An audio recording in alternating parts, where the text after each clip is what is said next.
cabinet du docteur Pomarel, bonjour. Ne quittez pas. Aujourd'hui, je vais vous parler de la peau du corps parce que c'est une peau qui est souvent négligée par rapport aux soins que l'on apporte à celle du visage. Et pourtant, il faut quand même un minimum de soins pour garder une peau en bel état. La peau du corps, c'est une peau qui s'assèche facilement, qui peut tirailler, qui peut être source d'inconfort, voire même de démangeaison si elle est vraiment très sèche. Il peut y avoir des dartres, de l'eczéma, si on ne l'entretient pas correctement. Quelles sont les recommandations que l'on peut faire pour entretenir correctement la peau du corps? Tout d'abord, on va utiliser au niveau du lavage des produits, des gels douche qui sont sans savon ou avec des savons sur gras, avec des pH neutres de façon à ne pas agresser la peau.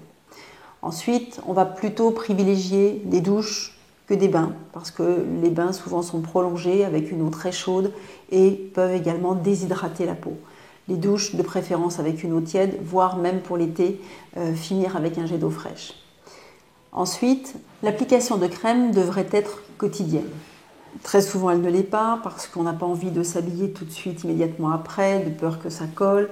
Mais au moins, elle doit être faite régulièrement, au moins 2-3 fois par semaine. Le choix des crèmes aussi est important.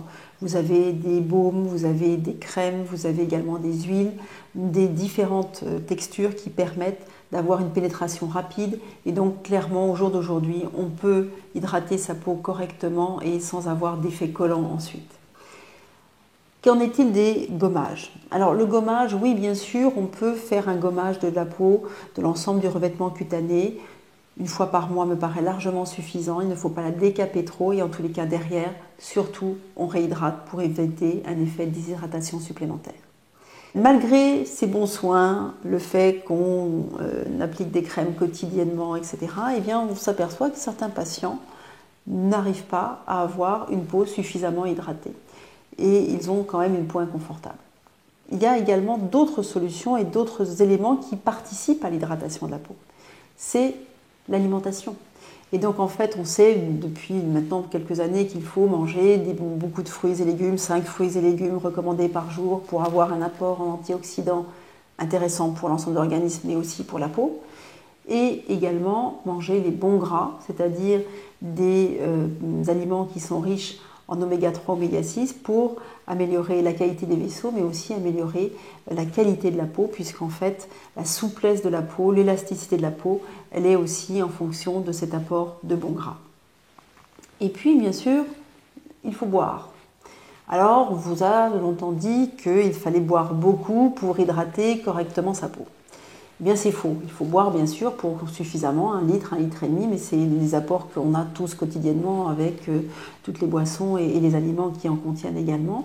Mais boire beaucoup ne changera rien à la qualité de votre peau. Pourquoi? Parce que, pour 2 raisons. Tout d'abord, les vaisseaux qui arrivent et qui amènent l'eau au niveau de la peau, eh bien, ces vaisseaux vont s'arrêter dans la partie moyenne de la peau. Et donc, la partie la plus superficielle de la peau n'en bénéficie pas. Et enfin, on sait qu'à la surface de la peau, eh bien, la couche la plus superficielle de la peau ne contient que 15% d'eau. Et ça, quelle que soit la quantité d'eau que vous allez ingérer, ça ne changera pas. Enfin, la peau est également a une souplesse, a une hydratation qui est fonction aussi de l'hygrométrie locale. Si vous partez par exemple cet été dans une zone qui est humide, eh bien effectivement vous allez avoir l'impression d'une amélioration de cette peau.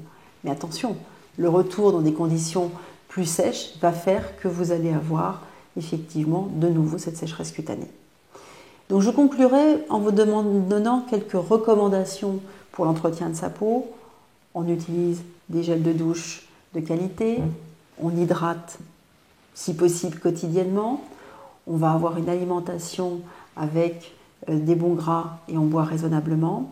Et puis enfin, si vous avez encore un doute sur l'intérêt d'hydrater sa peau au quotidien, eh bien dites-vous qu'une peau bien hydratée vieillira moins vite.